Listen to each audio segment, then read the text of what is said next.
오늘 말씀은 마태복음 13장 18절부터 23절까지의 말씀입니다. 그런즉 씨 뿌리는 비유를 들으라. 이제 씨 뿌리는 비유에 대해서 예수님께서 해설을 해주시는 겁니다. 아무나 천국 말씀을 듣고 깨닫지 못할 때는 악한 자가 와서 그 마음에 뿌려진 것을 빼앗나니.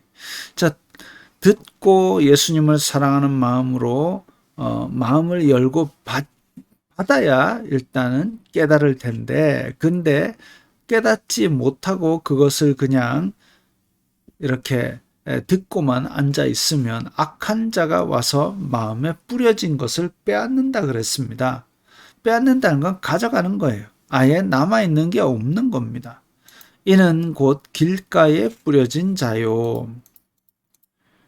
돌밭에 뿌려졌다는 것은 돌밭 위에 흙이 얇게 덮여 있습니다. 그래서 말씀을 듣고 즉시 기쁨으로 받되 말씀 들으니 좋아요. 뿌리는 내렸습니다. 그런데 그 속에 뿌리가 없어 잠시 견디다가 이제 싹은 터도 그것이 뿌리를 내리고 양분을 받아야 되는데 흙이 얇아서 그럴 수가 없어요. 말미암아 환난이나 박해가 일어날 때는 곧 넘어지는 자요.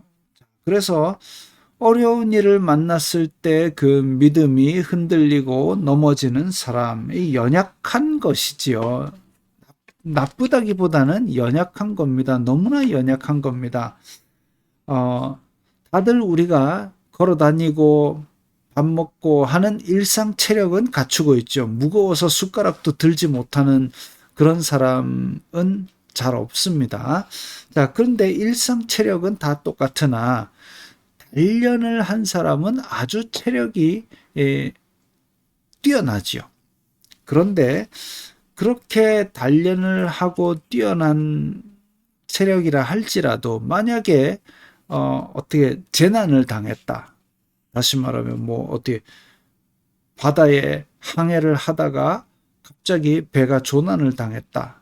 그랬을 때는 일상의 체력을 가진 사람도 그렇고 단련을 해서 체력 왕인 사람도 그렇고 다 생명의 위협을 느낍니다. 거기서 수십 킬로미터, 수백 킬로미터 떨어진 육지까지 헤엄치거나 떠서 버틸 수 있는 사람은 사실 드물기 때문입니다. 그래서 체력은 사실상 큰 도움이 되지 않는 것이죠. 수영을 잘하나 못하나 큰 차이가 없다. 그래서 그들에게 가장 필요한 것은 구조할 배가 가장 필요한 겁니다. 믿음이 자기가 조금 강하다 해서 믿음이 약한 사람을 업신여기거나 비난하거나 할 필요가 없는 것이, 이와 같이 믿음이 크건 작건이 중요한 것이 아니라 누가 사과나무냐 아니냐가 중요한 것이고, 만약에 사과나무라면 그 사람이 사과를 많이 맺고 적게 맺고의 차이가 있지만 다 그것은 하늘에서부터 비가 내리고 햇빛이 쬐고 양분이 있는 그 은혜로 말미암아 맺어지는 것임을 깨달아야 한다는 것이죠. 그래서 믿음이 약하고 환난이나 박해가 나올 때 넘어지는 자를 잘 붙들어서 이 사람을 뿌리가 내리고 열매 맺을 때까지 도와주는 것이 우리가 해야 될 일입니다. 가시떨기에 뿌려졌다는 것은 말씀을 들으나 세상의 염려와 재물의 유혹에 말씀이 막혀 결실하지 못하는 자요.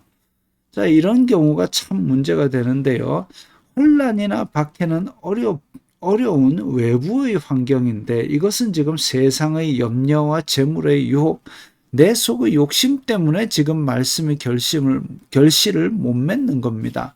교회 안에 그런 사람들이 많이 있을 수 있습니다.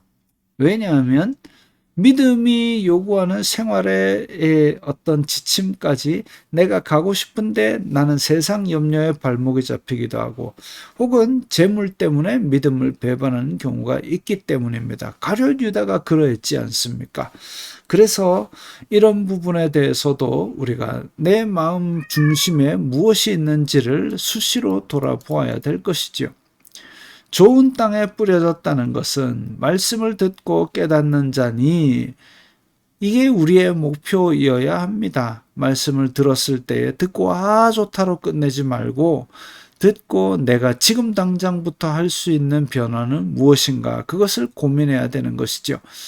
결실하여 어떤 것은 100배, 어떤 것은 60배, 어떤 것은 30배가 되느니라 하시더라.